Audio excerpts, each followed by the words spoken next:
In today's video, let's explore the lore of the Solemn archetype. Throughout history, a number of individuals have witnessed events that can only be described as miraculous. One of the miracles include rain clouds rejuvenating the lands that had been dead for years. And during these events, there was always one figure present, a tall man with a long white beard and hair, dressed in white robes, wearing a leaf crown. They simply called him God, and with every encounter, God spoke of how those who remained true to the righteous path would be welcomed into heaven alongside him.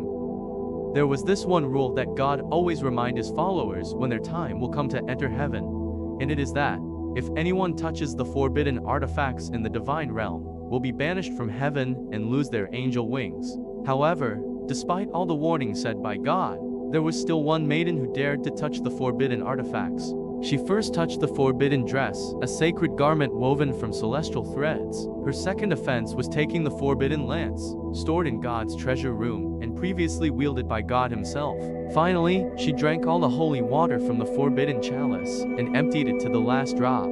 God was enraged by her sheer ignorance, touching not one, but 3 of his artifacts. But despite her nearly unforgivable actions, God still chose to grant the maiden one last chance for redemption. And for some time, it seemed she might succeed in redeeming herself. Until she dared to lay hands on God's most sacred treasure, the forbidden scriptures. That was the last straw as God declared her guilty and unworthy of remaining in heaven. Struck by God's lightning, the maiden plummeted from heaven. The damage from the divine lightning quickly manifested on her body. Her once majestic white dress transformed into a torn and unsightly black and red garment. Her white angel wings shed its feathers, revealing red bones, and gradually turned black. She also lost her eye as additional punishment, and eventually grew devil horns. As time passes, the maiden grew increasingly hideous. Her skin turned pale from lack of sunlight, while her clothes and wings darkened from exposure to dirt and smoke. Only a few feathers clung to her now lifeless wings, and her eyes turned blood red. Now known as the Condemned Witch, she dedicated herself to a life of revenge, until, one day, a purplish light approached her.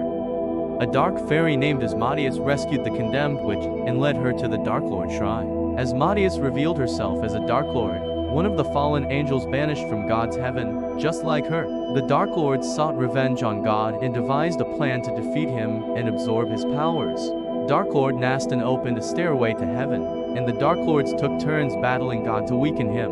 Ultimately, the condemned maiden delivered a powerful attack, the purple lightning, fueled by her intense hatred towards God. As God collapsed, she approached her and absorbed all his power, changing to a new form. With God's powers now hers, she became the condemned Darklord, an embodiment of both God and a fallen angel. And that is the lore of the Solemn archetype. Thank you for watching, and see you in the next card story.